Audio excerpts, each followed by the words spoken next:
Vďaka zdravotnému ID dokážeme aj z vášho zamknutého telefónu zistiť, na aké ochorenia sa liečite, aké lieky užívate, alebo naopak, či ste na nejaké lieky alergickí. Poďme si ukázať, ako na to.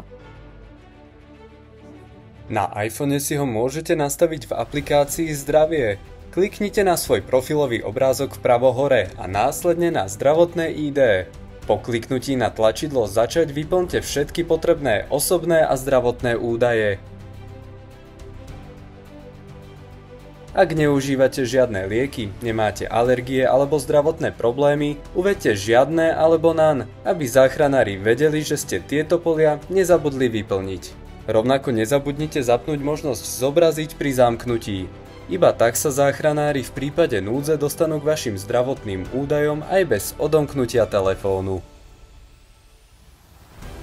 V závislosti od výrobcu a verzie Androidu sa funkcia v telefóne môže nachádzať na rôznych miestach. Tiež sa môže volať alebo vyzerať rôzne. Napríklad v Samsungu prejdite do nastavení a vyhľadajte bezpečnosť a stav núdze. Potom kliknite na zdravotné údaje a následne na potvrdiť. Ďalší postup je už rovnaký. Vyplníte všetky potrebné osobné a zdravotné údaje a kliknete na tlačidlo Uložiť. Zaberie vám to doslova pár sekúnd, no jedného dňa vám tieto informácie môžu zachrániť život.